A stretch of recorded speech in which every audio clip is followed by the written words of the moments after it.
我知道你们很着急。张勋复辟了，国会又开不成了。我知道，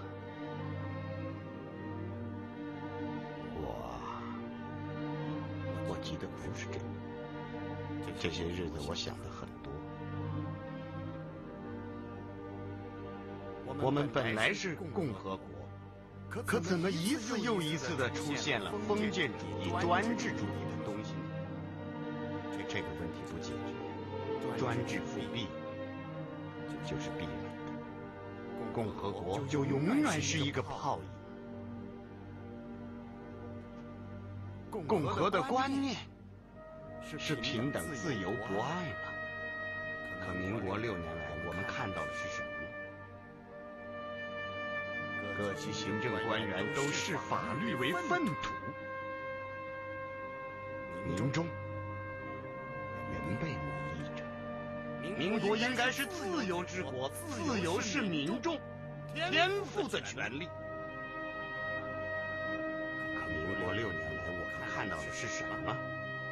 是只有当权者的自由，权力大的有权力大的自由，权力小的有权力小的自由。民众没有权利，没有自由。民国应该是博爱之国，人人为我，我为人人。可民国6年来，我们又看到了是什么？只有民众对当权者恐惧的爱，而当权者对民众只有口头上虚伪的爱，那种真诚真挚的国爱，我们看不到啊。民国更应该是法治之国，可民国6年来，我们看到的是行政权力一次又一次的肆无忌惮的干涉立法。你不听话，我就收买你；不服从，我就逮捕你，甚至暗杀你。立法者成了行政官员随意蹂躏的妓女。那行政是什么呢？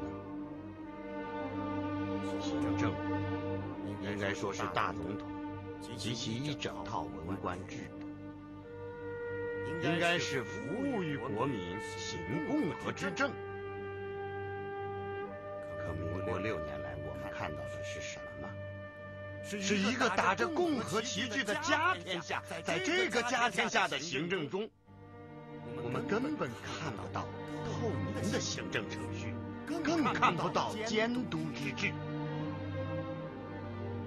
那些行政官员是如何花掉民众的血汗钱？民众不知道那些行政官员把多少钱揣进自己的腰包。你们不知道吧？我也不知道。你们都知道司法是裁判吧？这个裁判的原则是什么？是一部主权在民的共和国宪法。可民国6年来，我们根本没有看到这么一部宪法。就那部不成熟的临时约法，也一次又一次的被强奸。有人说，不是一个人，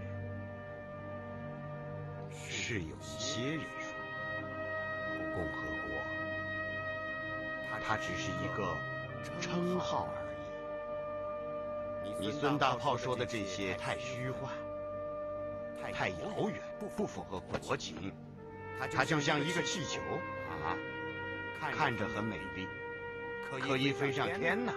砰，破灭了。我想请问你，我们不要共和了吗？难道共和真错了吗？如果我们要共和，那我们有的就永远是专制。如果我们不要共和，那我们有的就永远是被奴役。如果共和错了，那自由就是错的。啊，如果共和错了，那平等就是错的。如果共和错了，那博爱就是错的吗？我们追求的共和没有错，当然，它还不完善，所以我们要一点一滴的去完善它，哪怕为此要付出代价呢。哦，对了，我今天穿着这身衣服有点古怪，是吧？连裁缝都说是很奇怪的。但是我要说，这是为了完善共和，你们还觉得奇怪是吗？我要说，这就是共和，这就是共和的衣服。这边我设计了3颗扣子，共和的理念就是平等、自由、博爱。这边也有3颗扣子的，民族、民权、民生。那宪法呢？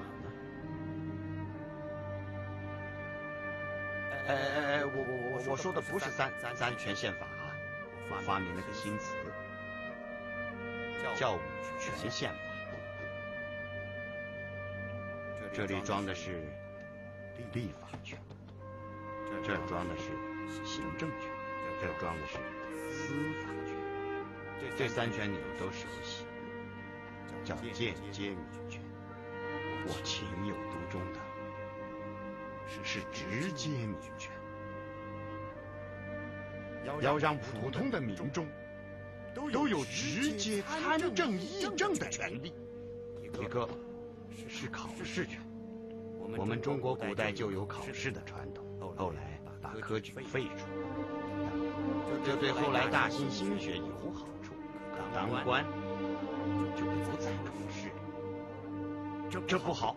这就像倒脏水把孩子也倒出去一样啊！民国6年来，在行政上用的是什么人呢？都是他袁世凯北洋的人，至今还如此。所以，我们要把考试权还给民众。今后，凡行政用人一定要经过考试，不管是谁。还有一个是弹劾权。没地儿装了，不去。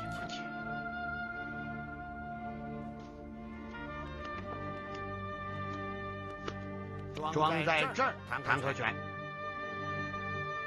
为什么要把弹劾权藏在里面呢？因为它是民众的杀手锏，他说不定什么时候就突然杀出来，弹劾你。所以你要战战兢兢的当官。老老实实的为民做事。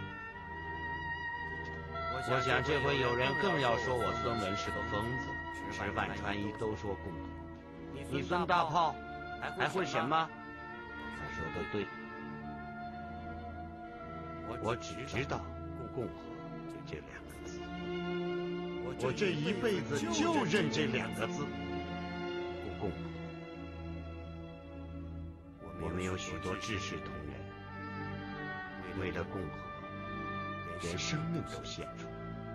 我孙文此生啊，没有别的希望，就一个希望，那就是让共和不仅是一个名词、一句空话或一个形式，要让它成为我们实实在在的生活方式。